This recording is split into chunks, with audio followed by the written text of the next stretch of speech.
Welcome to day 40 of our New Testament reading. Today, we're reading through John chapter 11 to 12. John chapter 11. Now, a man was sick, Lazarus from Bethany, the village of Mary and her sister Martha. Mary was the one who anointed the Lord with perfume and wiped his feet with her hair. And it was her brother Lazarus who was sick. So the sisters sent a message to him, "Lord, the one you love is sick." When Jesus heard it, he said, "This sickness will not end in death, but is for the glory of God, so that the Son of Man may be glorified through it." Now, Jesus loved Martha, her sister, and Lazarus. So when he heard that he was sick, he stayed 2 more days in the place where he was. Then, after that, he said to his disciples, "Let's go to Judea again." "Rabbi," the disciples told him, "just now the Jews tried to stone you, and you're going there again?" "Aren't there 12 hours in a day?" Jesus answered. "If anyone walks during the day, he doesn't stumble, because he sees the light of this world. But if anyone walks during the night, he does stumble, because the light is not in him." He said this, and then he told them, "Our friend Lazarus has fallen asleep, but I'm on my way to wake him up."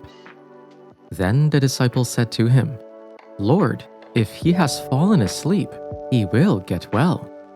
Jesus, however, was speaking about his death, but they thought he was speaking about natural sleep. So Jesus then told them plainly, "Lazarus has died.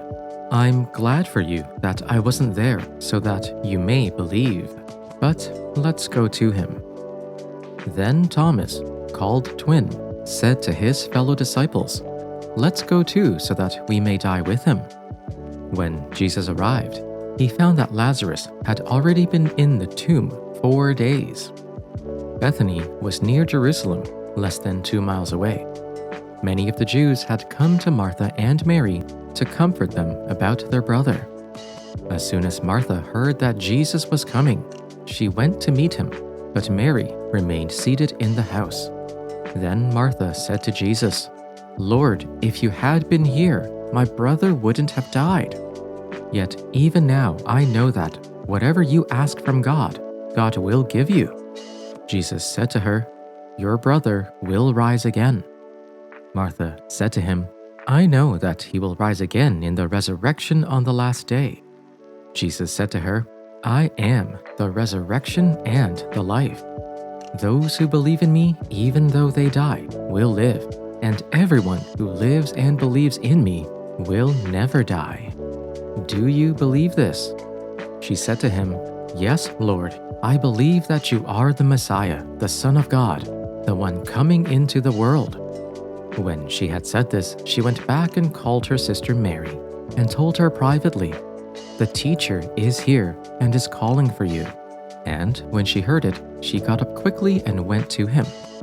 Now, Jesus had not yet come to the village, but was still at the place where Martha had met him. The Jews who were there with her in the house consoling her saw Mary get up quickly and go out. They followed her because they thought that she was going to the tomb to weep there. When Mary came where Jesus was and saw him, she knelt at his feet and said to him, "Lord, if you had been here, my brother would not have died." When Jesus saw her weeping and the Jews who came with her also weeping, he was greatly disturbed in spirit and deeply moved. He said, "Where have you laid him?" They said to him, "Lord, come and see." Jesus began to weep. So the Jews said, "See how he loved him." But some of them said, "Could he not who opened the eyes of the blind man have kept this man from dying?" Then Jesus, again greatly disturbed, came to the tomb. It was a cave, and a stone was lying against it. Jesus said, "Take away the stone." Martha, the sister of the dead man, said to him, "Lord, already there is a stench because he has been dead 4 days." Jesus said to her, "Did I not tell you that if you believed, you would see the glory of God." So they took away the stone. And Jesus looked upward and said, "Father, I thank you for having heard me. I knew that you always hear me, but I have said this for the sake of the crowd standing here, so that they may believe that you sent me." When he had said this, he cried with a loud voice, "Lazarus, come out." The dead man came out, his hands and feet bound with strips of cloth, and his face wrapped in a cloth. Jesus said to them, "Unbind him and let him go." Therefore, many of the Jews who had come to visit Mary and had seen what Jesus did believed in him. But some of them went to the Pharisees and told them what Jesus had done. Then the chief priests and the Pharisees called a meeting of the Sanhedrin. "What are we accomplishing?" they asked. "Here is this man performing many signs. If we let him go on like this, everyone will believe in him, and then the Romans will come and take away both our temple and our nation." Then one of them, named Caiaphas, who was the high priest that year, spoke up. "You know nothing at all.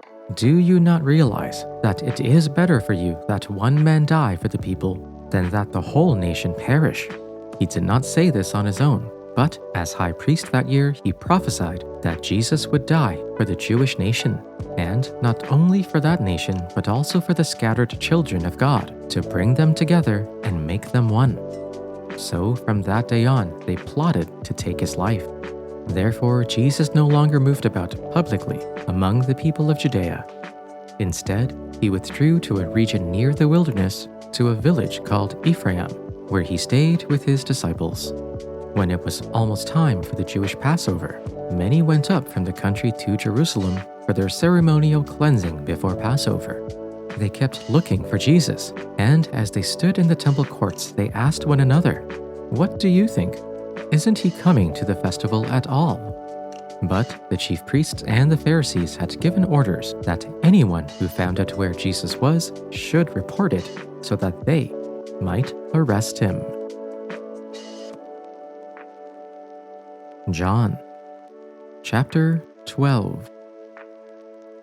6 days before the Passover, Jesus came to Bethany where Lazarus was, the one Jesus had raised from the dead. So they gave a dinner for him there. Martha was serving him, and Lazarus was one of those reclining at the table with him. Then Mary took a pound of perfume, pure and expensive nard, anointed Jesus' feet, and wiped his feet with her hair. So the house was filled with the fragrance of the perfume. Then one of his disciples, Judas Iscariot, who was about to betray him, said, "Why wasn't this perfume sold for 300 denarii and given to the poor?" He didn't say this because he cared about the poor, but because he was a thief. He was in charge of the money bag and would steal part of what was put in it. Jesus answered, "Leave her alone. She has kept it for the day of my burial. For you always have the poor with you, but you do not always have me." Then a large crowd of the Jews learned he was there. They came not only because of Jesus, but also to see Lazarus, the one he had raised from the dead.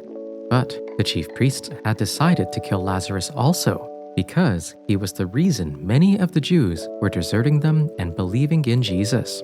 The next day, when the large crowd that had come to the festival heard that Jesus was coming to Jerusalem, they took palm branches and went out to meet him. They kept shouting, "Hosanna! Blessed is he who comes in the name of the Lord, the King of Israel." Jesus found a young donkey and sat on it, just as it is written, "Do not be afraid, daughter Zion. Look, your king is coming, sitting on a donkey's colt." His disciples did not understand these things at first. However, when Jesus was glorified, then they remembered that these things had been written about him and that they had done these things to him. Meanwhile, the crowd, which had been with him when he called Lazarus out of the tomb and raised him from the dead, continued to testify. This is also why the crowd met him, because they heard that he had done this sign. Then the Pharisees said to one another, "You see, you've accomplished nothing. Look, the world has gone after him." Now, some Greeks were among those who went up to worship at the festival. They came to Philip, who was from Bethsaida in Galilee, and said to him, "Sir, we wish to see Jesus." Philip went and told Andrew, then Andrew and Philip went and told Jesus. Jesus answered them, "The hour has come for the Son of Man to be glorified. Very truly, I tell you, unless a grain of wheat falls into the earth and dies, it remains just a single grain. But if it dies, it bears much fruit. Those who love their life will lose it, and those who hate their life in this world will keep it for eternal life. Whoever serves me must follow me, and where I am, there will my servant be also. Whoever serves me, the Father will honor. Now, my soul is troubled, and what should I say? Father, save me from this hour. No, it is for this reason that I have come to this hour. Father, glorify your name." Then a voice came from heaven. "I have glorified it, and I will glorify it again." The crowd standing there heard it and said that it was thunder. Others said, "An angel has spoken to him." Jesus answered, "This voice has come for your sake, not for mine. Now is the judgment of this world. Now the ruler of this world will be driven out. And I, when I am lifted up from the earth, will draw all people to myself." He said this to indicate the kind of death he was to die.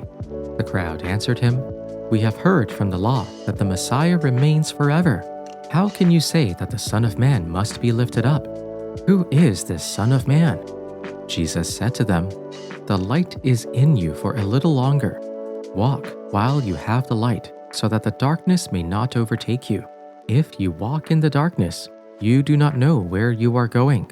While you have the light, believe in the light, so that you may become children of light." After Jesus had said this, he departed and hid from them. Although he had performed so many signs in their presence, they did not believe in him.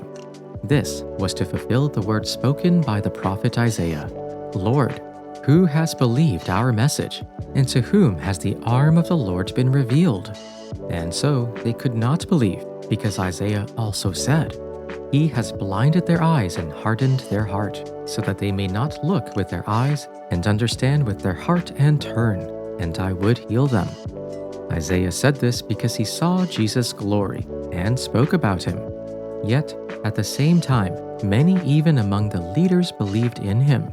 But because of the Pharisees, they would not openly acknowledge their faith for fear they would be put out of the synagogue. But they loved human praise more than praise from God. Then Jesus cried out, "Whoever believes in me does not believe in me only, but in the one who sent me. The one who looks at me is seeing the one who sent me. I have come into the world as a light, so that no one who believes in me should stay in darkness. If anyone hears my words but does not keep them, I do not judge that person, for I did not come to judge the world, but to save the world. There is a judge for the one who rejects me and does not accept my words.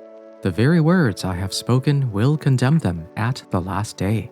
For I did not speak on my own, but the Father who sent me commanded me to say all that I have spoken.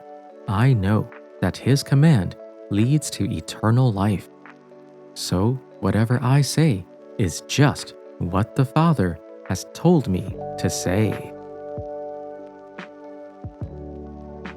As we end for today, trust that what you needed to hear has been given. May you go in peace, and I'll see you again tomorrow.